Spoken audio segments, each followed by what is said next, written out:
ত্রিকোণ প্রেম। কাকিমার ঘরের বাংকার থেকে 15 দিন পর উদ্ধার নিখোঁজ ভাইপোর পচা গলা দেহ। কুপিয়ে খুনের পর ভাইপোর দেহ লোপাট করতেই বাপের বাড়ির বাংকারে ইট দিয়ে প্লাস্টার করে লুকিয়ে রাখা হয়েছিল মৃতর দেহ।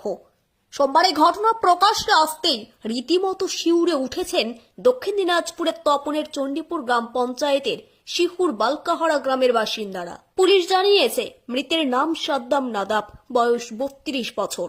ঘটনাকে ঘিরে ব্যাপক চাঞ্চল্য ছড়িয়েছে মালদা ও দক্ষিণ দিনাজপুরে। জানা গেছে দক্ষিণ দিনাজপুর জেলার তপন থানার শিহুর গ্রামের বাসিন্দা বশির মণ্ডল, তার মেয়ে মৌমিতা হাসান ওরফে রানী। গত কয়েক বছর আগে মালদা জেলার পুকুরিয়ার নাদাব পাড়ার বাসিন্দা পেশায় হাই স্কুল শিক্ষক রহমান নাদাবের সঙ্গে মৌমিতার বিয়ে হয়। বর্তমানে তাদের 2 ছেলেও রয়েছে। মৌমিতার ভাইপো সাদ্দাম নাদাব। সাদ্দাম পেশায় ঠিকাদার, ভিন রাজ্যে তার কাজ চলছে।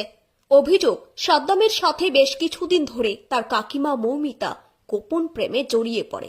জানিয়ে সাদ্দাম মৌমিতাকে বিয়ের প্রস্তাবও দেয়। গত 18 মে মৌমিতা তপনের শিহুর বালকাহারা গ্রামে তার বাপের বাড়িতে সাদ্দামকে ডেকে আনে, যেখানে মৌমিতা সাদ্দামকে কুপিয়ে খুন করে বলে অভিযোগ। খুনের পর ভাইপোর দেহ লোপাট করতে ভয়ানক পরিকল্পনা করে মৌমিতা। প্রথমে দড়ি দিয়ে দেহটিকে বেঁধে বস্তাবন্দি করা হয়।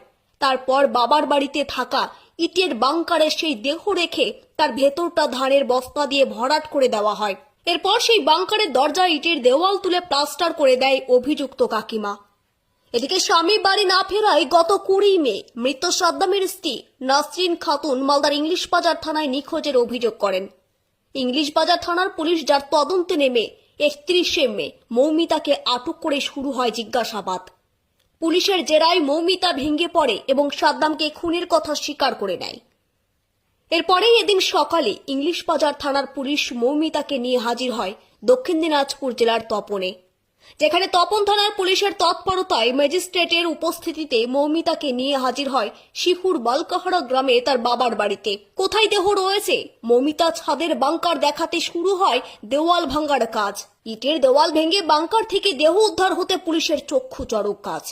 এদিকে বাংকারে দেহ রাখার ঘটনার কথা জানাজানি হতেই শিহুর সহ তপন জুড়ে ব্যাপক চাঞ্চল্যের সৃষ্টি হয়। বেশ কয়েকটি গ্রামের মানুষজনের ভিড় জমে যায় এলাকায়। পরিস্থিতি স্বাভাবিক করতে মোতায়েন করতে হয় বিশাল পুলিশ বাহিনী। ঘটনাস্থলে ছুটে যান তপন ব্লকের বিডিও তীর্থঙ্কর ঘোষ ও তপন থানার আইসি জন্মারি ভিয়ার্নে লেপচা।